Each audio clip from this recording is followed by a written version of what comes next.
Hello guys, how's it going? It's Lewis here for a new video, and today we're going to be using some Funk Motorsport Gold Reflective heat tape on my intake pipe.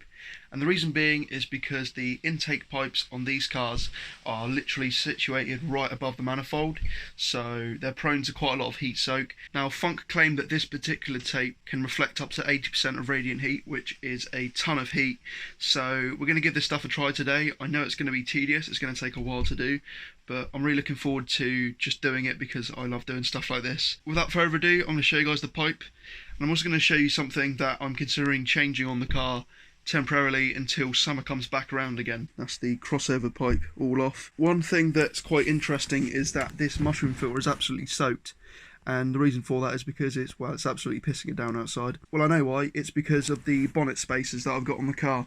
So unfortunately I'm going to have to take them off because all of my engine is getting wet, and that's not very good at all. So I'm going to take those off later on today if it sort of calms down. Taking a look over here, this is the big metal piece that we're going to be wrapping. So first of all, I need to get one of these trusty flatheads and take it apart. This bit is going to be a pain because it doesn't like to come off very easily. Ah, Jesus. There we go. That's the crossover piece here. What I'm going to do is give it a nice little clean with some washing up liquid and soap, all fully degreased, and then we can start applying the gold tape. But before that, I need to prepare the tape by cutting it into strips. And the reason for that is because I want to make it nice and tidy, nice and even all around, make it look really clean. So yeah, give it a clean and I'll be back with you guys in a moment. We've got the piece of tape here, and what I'm going to do is just peel the backing off. There we go, just like that. Off of there as well. I'm going to keep that just in case I need it later. I'm going to cut this into, I think I might cut it into 3 sections just to make sure it's nice and tidy. But I'm going to try 2 anyway, because it probably work with 2. So I'm going to pull it to a decent length. I'm going to wrap it around it just to see how much length I need on it. About that. So I'm sorry if you guys can't really see properly, but I'm going to give it a nice little cut out here. We've got a nice little strip there, and I'm going to cut this piece in half. I'm not very good at cutting stuff, but I'm going to try and get it as good as I possibly can because I'm terrible and inaccurate. So I've got a little piece right here, and I believe you can just peel back adhesive. There we go. And there's our tape. So I'm going to start by wrapping it on this end and literally just apply it on the ridge in the end.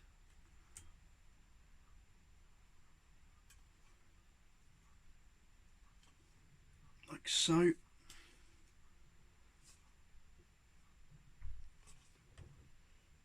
Like that. There we go. So it's not exactly perfect. I can trim the end piece off now. Just give it a little trim. But this bit's going to sit in the pipe anyway, so you guys get the idea. So I'm going to take that really slow. I'm going to do the rest of it. I'll be back with you guys when I'm done. I'll have a little look over it and see how it went. I think it's really worth noting as well that it's worth trying to get the seam on the back so you can't really see it. So it looks a lot cleaner from the front, and it'll be a lot cleaner installation for you. So yeah, alright guys, so it's been about an hour and a half. I've just finished. It actually took quite a while. I'm going to show you guys in a second, but first of all, look at the mess that I've made in my bed. Just stuff literally everywhere, and it's all sticking on me. But it was a lot of fun. I actually had a lot of fun. I'm knackered now, actually, just so much focus.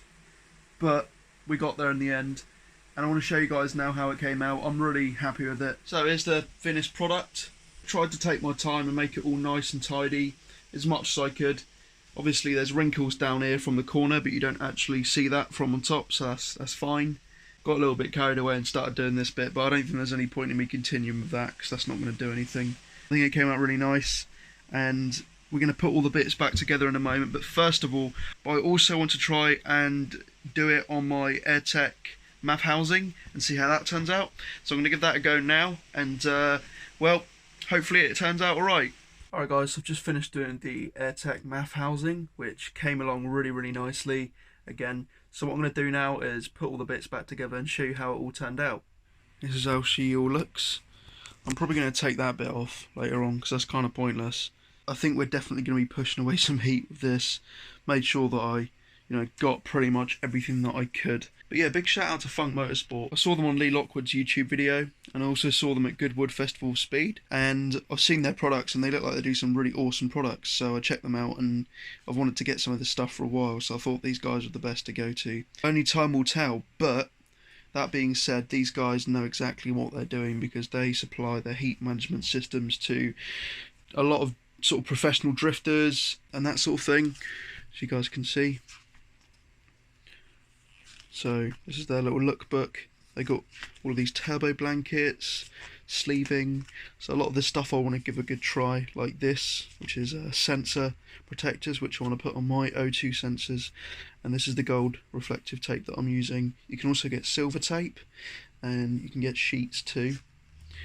Heat barriers, induction systems. Yeah, absolutely all sorts. So good stuff guys, really good stuff. So I'm going to go ahead and fit this all to my car now. I'm not going to be able to record because it's absolutely tipping it down. I don't want to get the car more wet than it already is, but I will take a picture and I will take a video once it's in the engine bay. Once that's all installed, I'm going to pop the bonnet. You guys probably noticed my bonnet spacers have come off the car. Now, I am keeping them, but the reason why I've taken them off is because when I took the crossover off earlier, my engine bay was absolutely flooded. And that just reminds me, I just took my mushroom filter off to dry it, so I'm going to go and grab that now. Voila, this is how she's looking. Really happy with the way it turned out. Unfortunately there's a couple of creases over here which I can't quite get out, and it's just all down to the way the tape sort of works around bends. I couldn't quite get the hang of it, but it looks okay. I mean, it looks okay from a distance, but no, it looks alright up close. I would like to say that this obviously does serve a purpose, where the manifold is literally situated here, and we all know that warm air rises. This doesn't like warm air because this is the intake pipe, so that's why I've installed it, because I want to eliminate any heat soak that I could be getting. The next step would be to do all of the boost pipes, but also, and most importantly, the actual turbo elbow that this crossover pipe goes into. You can't see it, but I'll get round to that very soon. Currently repping the all new Delta styling splitter. I'm now an advocate for Delta styling, so you guys are a bunch of legends, keep up the good work. There will actually be an installation video going up tomorrow on this splitter, so yeah, special thanks to Delta styling for that. You guys have probably also noticed that I've got wide arch on my car now. There's also an installation video coming out for that within the week, so yeah, that's something to look forward to. So yeah, big shout out to Funk Motorsport for producing a really easy to use product. Didn't have any problems with it. Took me about 2 hours in total to get it all on, and I'm really happy with the results. So yeah, I'm looking to get some more bits from those guys in the future, including a cone, because the mushroom filter, I don't think it's filtering things as well as it could be, so I'm potentially going to get a cone from Funk Motorsport because their cone filters are really nice. I'm also looking at getting some sensor protectors. When I get the new manifold on, I'm going to get some manifold heat wrap to keep all the heat in the manifold. And yeah, I think that's pretty much it for this video guys. Yeah, go check out Funk Motorsport and look forward to the videos that are coming along this week as well. Until next time guys, you stay frosty, and I'll see you for the next video. Goodbye.